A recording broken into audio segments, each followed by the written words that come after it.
ini kita bersyukur kepada Allah Subhanahu wa taala yang masih memperkenankan kepada kita nikmat-nikmatnya, terutama nikmat kesehatan, iman, Islam, sehingga kita dapat berkumpul di masjid dan rumah Allah Subhanahu wa taala.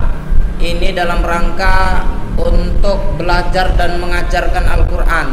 Di mana belajar dan mengajarkan Al-Qur'an ini, kata Rasulullah SAW, merupakan amal yang terbaik yang dilakukan oleh seorang hamba di muka bumi ini.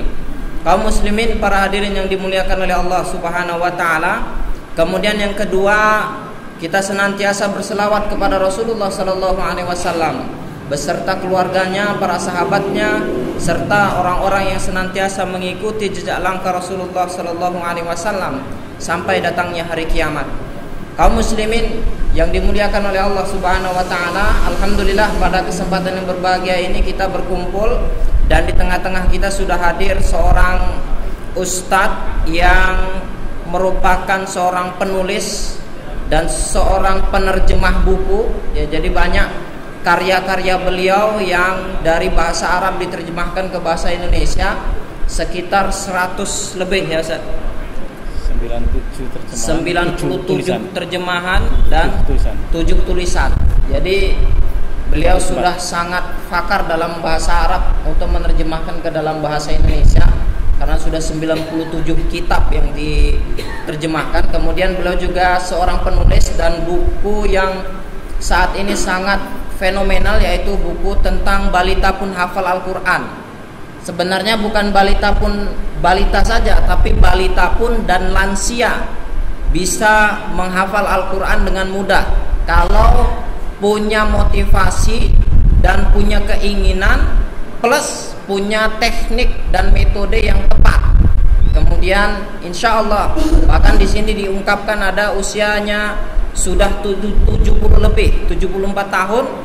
Alhamdulillah, dengan keseriusannya, dengan motivasinya dan dengan metode yang tepat, dia bisa menghafal Al-Quran 74 tahun. Ya, luar biasa. Dan ini nanti bagi bapak-bapak, ibu-ibu yang ingin memiliki, bisa di luar ada, ya Ustadz bawa. Kemudian ada CD-nya juga. DVD ini bisa diputar di laptop atau di komputer. Kalau di TV bisa, cuman ada beberapa yang nanti tidak terbaca. Ya, di sini tekniknya, bagaimana caranya, dan kan praktek ya. Bagaimana mengajarkan anak itu supaya dia cepat menangkap, bagaimana tahsinnya, teknik-tekniknya ada di dalam DVD.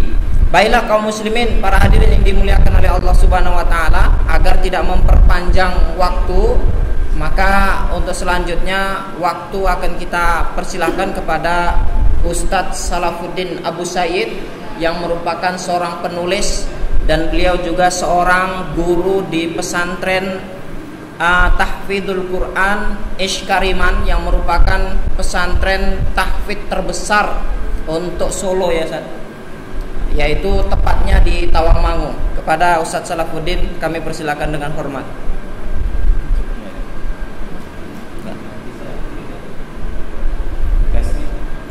يكفي بهذا؟ يكفي هذا. بسم الله الرحمن الرحيم. السلام عليكم ورحمة الله وبركاته. إن الحمد لله نحمده ونستعينه ونستغفره ونعوذ به من شرور أنفسنا ومن سيئات أعمالنا. إنه من يهده الله فلا مضل له ومن يضلل فلا هادي له. أشهد أن لا إله إلا الله وحده لا شريك له وأشهد أن محمدا عبده ورسوله أرسله بالحق بشيرا ونذيرا وداعيا إلى الله بإذنه وسراجا منيرا. اللهم صل وسلم وبارك على نبينا محمد وعلى آله وأصحابه ومن تبعه بإحسان إلى يوم الدين. أما بعد. Ikhwati wa akhwati fillah, azzakumullah. Alhamdulillah, puji syukur kita panjatkan kehadirat Allah Subhanahu wa taala bahwa pada kesempatan malam hari ini Allah kumpulkan kita di tempat yang paling mulia di muka bumi, yang dengan perkumpulan seperti ini mudah-mudahan Allah senantiasa berkenan menurunkan sakinah, ketenangan, mencurahkan rahmat, menaungkan para malaikat serta membanggakan kita ini di hadapan para malaikat yang ada di sisinya. Amin Allahumma amin.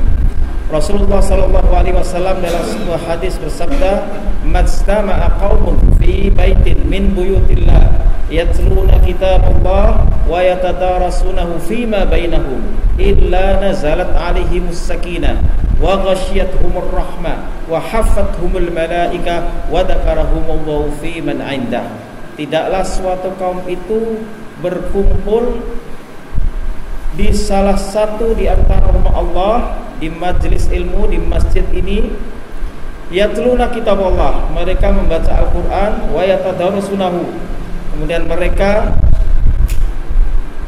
mengkaji, saling mempelajari di antara sama mereka. Kalau itu yang dilakukan, nazalat alaihimus sakinah, ketenangan akan turun, bahwa hidup ini perlu suatu ketenangan. Apa artinya harta yang melimpah kalau hatinya tidak tenang? Apa artinya rumah yang megah kalau hatinya tidak tentram? Apa artinya istri cantik jelita tapi hatinya tidak bahagia? Kaya nggak apa-apa asal hatinya tenang, ya. Kaya nggak apa-apa asal hatinya tentram. Jangan mesem, karena banyak orang kaya tapi tak bahagia, banyak orang kaya tapi hidupnya sengsara, ya. Banyak orang kaya tapi khasirat dunia wal akhirat. Dunianya nggak dapat, akhiratnya apalagi. Ada orang kaya raya tapi matinya bunuh diri, kan, gara-gara kalah bersaing bisnis. Ini iman. Ini karena tidak memiliki iman akhirnya seperti itu. Jadi mungkin kita silau melihat orang kok diberi kemudahan sedemikian rupa dalam hal rezeki, dalam hal kekuasaan, dalam hal rumah tangga dan seterusnya. Sama di zaman Nabi Musa dulu orang-orang yang miskin silau terhadap Qarun, tapi orang-orang yang beriman tidak demikian. Nah, mudah-mudahan kita ini dijadikan oleh Allah orang yang memiliki kelapangan rezeki dan mampu bersyukur. Jadi salah satu faktor yang akan menjadikan sakinah itu diturunkan Allah itu adalah berhimpun, berkumpul di majelis ilmu, apalagi di rumah Allah. Nazalat alaihimus sakinah. Sering kata-kata sakinah ini kita mohonkan kepada Allah, kepada mempelai yang baru saja melaksanakan pernikahan, semoga menjadi keluarga yang samara, katanya. Sakinah, mawaddah, warahmah. Yang butuh sakinah itu bukan hanya pengantin, tapi dari anak-anak hingga kakek-kakek lansia itu butuh sakinah. Kalau sakinah itu betul-betul turun ke dalam hati kita, mungkin kita tidak akan pikun, insya Allah. Saya kira orang yang tuanya itu pikun itu karena kebingungan, ya. Sering kita temukan orang yang pikun itu kalau kita amati ada persoalan-persoalan yang hinggap dalam pikirannya. Melihat orang yang mapan, melihat anak-anak orang lain yang kecukupan tapi anaknya masih ngotrakan dan seterusnya, dan sudah berbanyak pikiran-pikiran. Tapi kalau mereka itu dekat dengan Allah, hatinya selalu tentram, apalagi selalu dengan zikir, baca Al-Quran, insya Allah kepikunan itu akan jauh. Mudah-mudahan kita semua diberi umur panjang tapi tidak diberi kepikunan. Amin Allahumma amin. Nazalat alaihimus sakinah wa ghasyiyatuhumur rahmah. Rahmah itu akan tercurah, kasih sayang. Jadi dalam rumah tangga itu tentram, ya. Apa artinya istri cantik jelita tapi dalam rumah tangga senantiasa terjadi percekcokan? Tidak bahagia. Mendingan cantik jelita tapi bahagia, ya kan? Nah, ini banyak sekali. Lihat aja kalau kita lihat baca TV sejenak, banyak berita-berita yang jangan lagi ditonton, ya. Kita terpaksa kadang melihat itu tontonan. Pacaran 5 tahun tapi nikah sebulan sudah bubaran, ya. Yang laki tidak kalah gantengnya, yang perempuan tidak kalah cantiknya. Itu menandakan betapa kita ini umat Islam yang awam, yang tidak ngerti tentang iman, itu memiliki krisis, ya. Krisis keimanan, krisis kebahagiaan. Kebahagiaannya semuanya semu.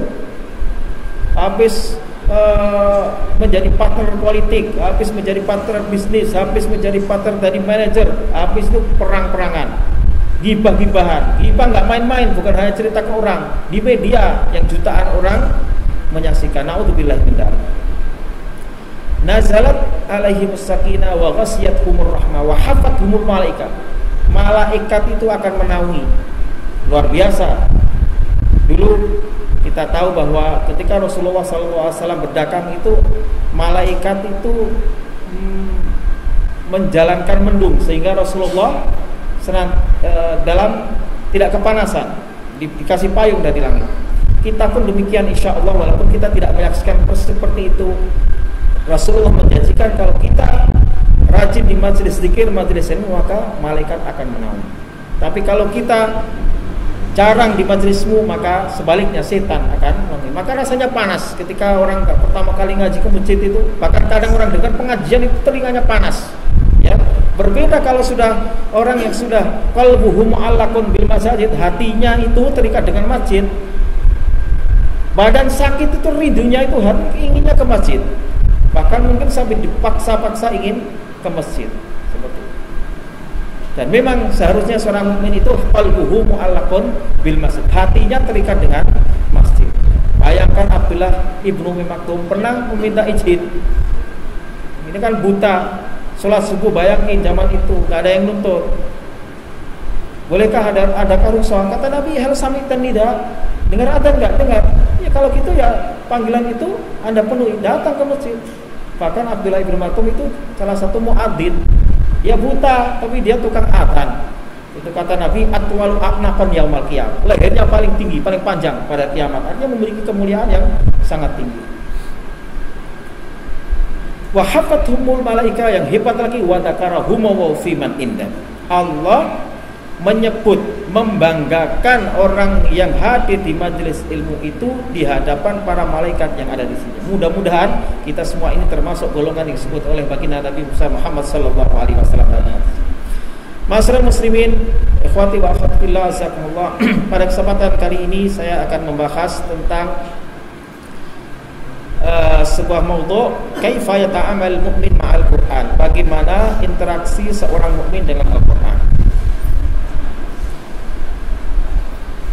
Tidak dipungkiri bahwa panutan kita, imam kita adalah Al-Quran. Tidak ada perdebatan di kalangan umat Islam bahwa Al-Quran adalah sumber hukum pertama. Setelah kemudian al-hadis, taraktu fikum amrayni lan tadillu bihima abadan, kitab Allah wa sunnat rasulih. Aku tinggalkan kepada kalian yang kalau dua hal yang kalian mau berpegang kepadanya maka tidak akan tersesat selamanya, kitabullah wa sunnat rasulih. Selama kita mau berpegang kepada Al-Quran dan sunnah, kita tidak akan sesat. Tapi kalau kita mengambil selain keduanya, apalagi melakukan penentangan kepada keduanya, maka sudah pasti kita akan tersesat. Na'udzubillahi min dzalik. Dengan Al-Quran itu pula kita diangkat derajat kita di sisi Allah Subhanahu wa taala.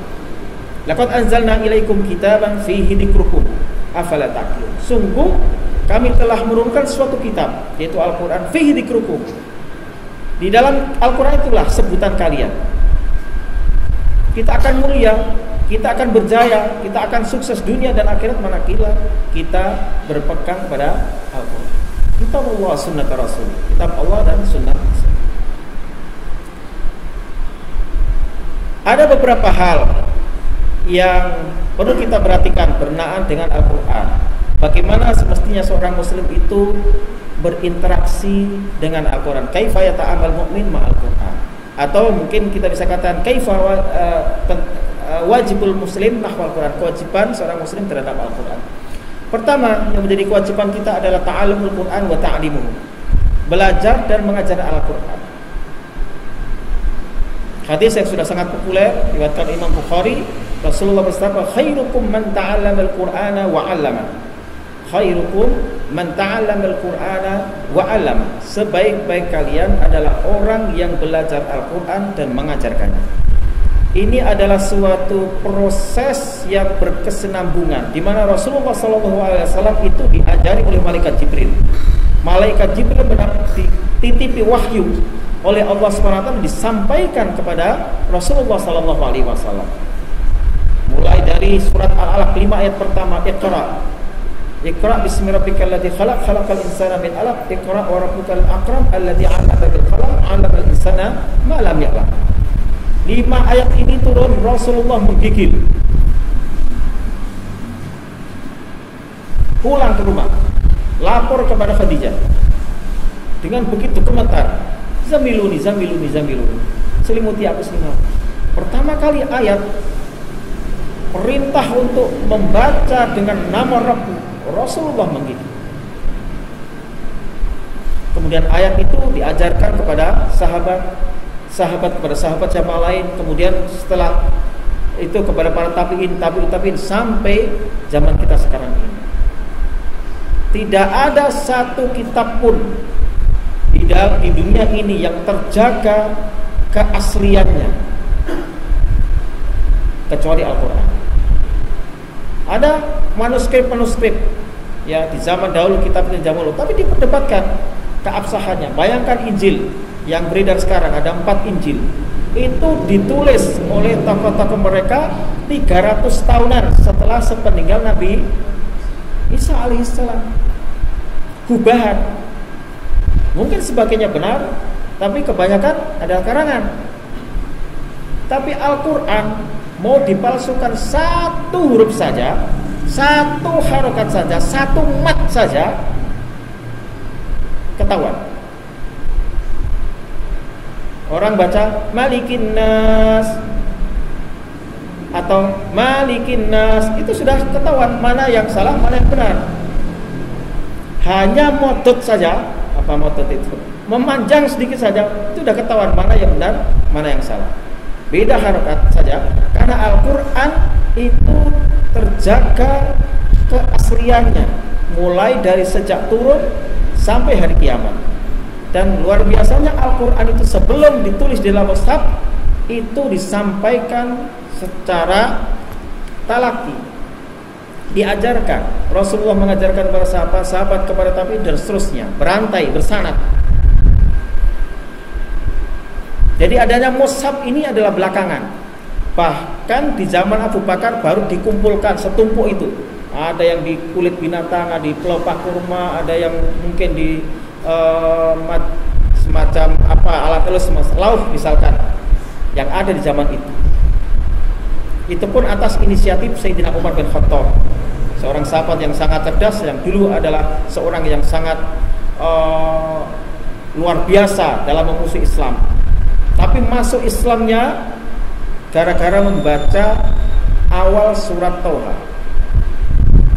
Toha ma anzalna 'alaikal qur'ana litasqa illa tadhkiratan liman yakhsha tanzilan mimman khalaqal arda was samawati al-ula ar-rahmanu 'alal 'arsy istawa. Bayangkan, membaca ayat ini bisa merubah Umar yang tujuan pertama dari rumah itu hendak membunuh baginda Nabi, di tengah jalan berubah, lentur hatinya, akhirnya beriman kepada Nabi. Kalau kita baca sejarah masuknya Sayyidina Umar, itu gara-gara dia keluar rumah hendak membunuh Nabi, tapi di jalan dikasih tahu oleh temannya, ente mau kemana ya Umar? Anak membunuh Muhammad, sudah tidak sabar lagi. Nanti dulu, tahu nggak, adikmu Fatimah sekarang sudah menjadi pengkhianat, sudah menjadi pengikut Muhammad. Belok dulu ke rumah adiknya, ternyata sedang belajar mengaji Al-Quran. Ya, yang diajarkan saat itu adalah surat Toha. Dia minta, nggak boleh. Ente orang musyrik, innamal musyrikuna najasun, nggak boleh. Dipaksa sampai kemudian dipukuli sampai luka. Karena memaksa, akhirnya Kakanda Umar, jika engkau maksa silakan, tapi engkau harus mandi dulu. Nurut dia mandi. Habis mandi dibaca ayat itu, kemudian dia tersentuh hatinya, kemudian minta maaf, dia sadar dan dia yakini bahwa wahyu itu betul-betul dari Allah SWT. Ketika itu dia sudah berubah pikiran. Saya tetap akan menemui Rasulullah, tapi untuk menyatakan keislaman. Dia pun datang, dikasih tahu oleh Fatimah bahwa Rasulullah sedang bersama sahabat ini di rumah ini dan seterusnya. Saat itu orang nggak percaya, ketika ngetuk pintu, salam ala itu, entah saya tidak tahu riwayatnya apakah assalamualaikum atau dengan bahasa mereka. Intinya jam ketuk pintu, siapa di luar? Umar bin Khattab. Langsung Sayyidina Hamzah, Sayyidul Syuhada menghunuskan pada ya Rasulullah, saya yang akan menghadapi. Nanti dulu paman, kali ini mungkin tujuannya lain. Betul. Setelah itu dibuka Rasulullah, Sayyidina Umar menyatakan keislaman. Ini adalah contoh betapa ayat yang mungkin kalau kita baca, kalau kita nggak paham, akan bertanya-tanya apa rahasianya. Dengan ayat pertama sampai 10 dari surat Toha bisa menjadikan Umar bin Khattab yang begitu luar biasa memusuhi Rasulullah, memusuhi Islam, akhirnya tersangka. Baik sekalian rahmatillah Allah Subhanahu wa taala, kembali bahwa kewajiban kita sebagai seorang muslim dan muslimah terhadap Al-Qur'an adalah selalu berusaha belajar dan mengajarkan Al-Qur'an, agar kita betul-betul tersinari dengan sinaran ilahi dan kita berjalan dengan bimbingan wahyu ilahi. Ta'allamul Qur'an wa ta'limu. Khairukum man ta'allamal Qur'ana wa 'allamahu. Tradisi para ulama sebelum belajar yang macam-macam itu belajar Al-Qur'an dan hifdzul Qur'an. Karena Al-Qur'an sekali lagi sebelum ditulis inilah dari hafal. Ketika sekitar 70 sahabat para hufat itu, ada 70 orang penghafal Al-Qur'an di kalangan sahabat yang jadi syuhada. Sayyidina Umar khawatir, Rasulullah sudah wafat. Wahai Khalifah Abu Bakar, Khalifatu Rasulillah. Kalau Rasulullah itu Khalifatullah, kalau Abu Bakar Khalifatu Rasulillah. Ini begini banyak sahabat-sahabat kita para menghafal Al-Quran itu yang menjadi syahid. Kita khawatir nanti, maka segera kita ini kumpulkan. Baru dikumpulkan, dan kemudian pada zaman Utsman baru dikodifikasikan dan diperbanyak. Itu pun tidak banyak. Dalam riwayat itu hanya 4 atau 5. Itu pun dibagi di Madinah, di Mekah, dan di tempat yang lain di Syam. Tapi apa yang terjadi? Tak terhitung orang yang hafal Al-Quran, bahkan tidak bisa baca Al-Quran, tapi hafal Al-Quran. Maka dalam buku yang saya tulis ini adalah contoh-contoh masa kini ini para pengemban wahyu ilahi, di mana anak balita bawah 5 tahun bisa hafal 30 juz Al-Quran, bukan juz 30. Kalau kita insya Allah juz 30. Hafal ya? Hafal nih juz 30? Juz sama ya. Beda dikit, juz 30 dengan 30 juz, cuma dibalik saja kan? Nah. Maka para a'immah, misalkan Imam An-Nawawi rahimahullah, seorang imam besar dalam mazhab Syafi'i, pengarang kitab Al-Arba'in An-Nawawiyah yang paling populer di kalangan kita, pengarang kitab Al-Adhkar, pengarang kitab Riyadhus Shalihin, dan kitab yang besar namanya kitab Al-Majmu' Syarah Muhaddab dalam fikih mazhab Syafi'i. Beliau mengatakan, wa awwalu ma yabtadi'u bihi ay talibul ilmi hifdzul Qur'an li'annahu ahammul mutun, ahammul ulum. Wa kana as-salafu la yu'allimuna al-haditsa wal fiqha illa liman hafidhal Qur'an. Yang pertama-tama harus dimulai oleh seorang talibul ilmi adalah menghafal Al-Qur'an. Li'annahu ahamul ulum, karena itu adalah ilmu yang paling pokok, paling penting. Wa kana as-salaf, kaum salaf, as-sahaba wat tabi'un dan tabi'in la yu'allimuna al-haditsa wal fiqha illa liman hafidhal Qur'an. Tidak mau, tidak sudi mengajarkan fikih dan hadis kecuali kepada orang yang sudah hafal Al-Qur'an. Ini ada syekh, ini ada orang tua, syekh ini anak saya ingin belajar kepada syekh, belajar hadis, belajar fikih. Hal hafidhal Qur'an, sudah hafal Qur'an? Belum. Hafal Qur'an dulu. Nanti kalau sudah hafal baru belajar hadis, baru belajar fikih. Tidak bisa belum hafal Quran belajar hadis, belajar fikih. Sampai begitu. Kita baru tahu ayat 1-2 ayat sudah di ulama. Sudah gembar sana gembar sini, sudah tembak sana tembak sini. Itu banyak Ini semangatnya boleh, bagus. Akan tapi kita harus belajar dan belajar dan belajar lagi. Ya. Al-Quran itu banyak sekali cabang-cabang ilmu Al-Quran. Ya. Bahasa Arab harus dipelajari. Ya. Bahkan Al-Hifdzul Quran wa ta'allumul lughah al-arabiyyah itu adalah kunci dasar dalam agama Islam. Menghafal Al-Quran dan belajar bahasa Arab. Imam Syafi'i rahimahullah adalah anak yatim. Dia ditinggal wafat oleh orang tuanya di Gaza. Gaza itu orang-orang Quraisy, ya. Ghazatu Hashim. Ya, Ghazatu Hashim. Maka orang-orang Gaza memiliki kelebihan yang luar biasa termasuk dalam hal menghafal Al-Quran. Di Gaza sekarang ini sudah berjalan sekian tahun ada Mukhayyam Al-Qur'ani, Al-Mukhayyam Al-Qur'ani fi Gaza. Itu menghafal Al-Quran, program menghafal Al-Quran dalam 2 bulan selama musim panas. Dalam buku ini saya ceritakan, ada foto-fotonya. 2 bulan hafal Al-Quran. Jadi sehari setengah juz. Itu anak-anak usia 10 sampai 17 tahun. Ya. Ada prosesnya, ada seleksinya, ada macam-macamnya. Di sini saya ceritakan. Ya. Dulu pimpinan Tajul Akbar itu sudah pernah berkunjung ke Solo dan juga untuk mengkampanyekan program gerakan di Gaza itu luar biasa. 1 rumah 1 hafid. Di Medan berapa ini? Ya. Insyaallah mudah-mudahan akan lahir seperti itu. Jadi salafus saleh, bukan salafuddin. Kalau ini salafuddin, salafus saleh beda sekali, ya. Salafus saleh kata Imam Nawawi itu tradisinya adalah menghafal Al-Quran bahasa Arab. Bacalah riwayat hidup para imam, ya, selalu begitu. Hafidhal Quran qabla al-bulugh, dia hafal Al-Quran sebelum balik. Imam Syafi'i itu 7 tahun hafal Al-Quran, dan ketika 9 tahun hafal kitab Al-Muwatta kalangan gurunya Imam Malik. Al-Muwatta itu suatu kitab yang paling sahih ketika itu sebelum ditulis Sahih Al-Bukhari, Al-Jami' As-Sahih Imam Bukhari, Al-Jami' As-Sahih Imam Muslim An-Naisaburi. Itu adalah as-sahhul kutub ketika itu. 18.000 hadis lebih dihafal oleh anak kecil berumur 9 tahun. Kita 90 tahun ada atau 50 tahun belum hafal 1 hadis pun. Ya. Dengan sanadnya. Kalau matanya insya Allah banyak yang hafal. Apa pun hafal, tapi tanpa sudah langsung an Abi Habas Umar bin Khattab radhiyallahu an kami itu Rasulullah sallallahu alaihi wasallam qol innamal a'malu binniyat wa innamal likulli imrin ma nawa, dan seterusnya. Hafal sanadnya siapa? Enggak hafal.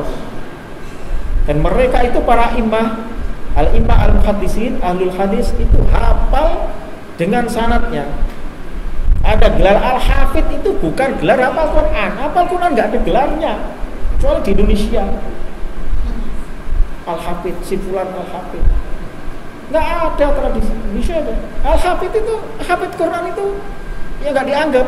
Memang idealnya begitu, setiap muslim berusaha untuk menghafal Al-Quran, bukan menjadi gelaran. Kalau ada Al-Hafid Ibnu Hajar Al-Asqalani, Al-Hafid Al-Iraqi, Al-Hafid Jalaluddin As-Suyuti, Al-Hafid Ad-Dahabi dan seterusnya, itu artinya hafal 100.000 hadis lebih. Kalau di atas 300.000 hadis lebih, itu gelarnya Amirul Mukminin fil Hadis. Silakan pelajari ilmu mustalah hadis, nanti ada klasifikasi seperti itu. Ya, seperti Imam Ahmad pernah mengatakan inti alfi hadisin. Saya punya hafalan 1000 hadis, artinya 1 juta hadis. Imam Bukhari mengatakan indi arba'atu mi'ati alfi hadisin. Saya punya 400.000 hadis.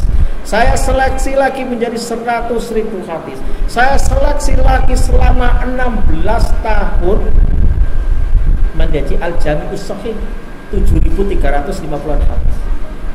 Itu ditulis selama 16 tahun dan tidak ada 1 hadis pun yang saya tuangkan dalam Al-Jami' Shahih kecuali saya berwudu, mandi, beristikharah kepada Allah, baru gitu. Bayangkan untuk 1 hadis. Kita untuk menghafal 1 hadis nggak apa-apa. Ini untuk mengupayakan disusunnya hadis demikian rupa. Bahkan sahabat itu untuk mencari 1 hadis saja sampai dari Madinah ke Mesir. anak pernah ngerti satu hadis, tapi lupa.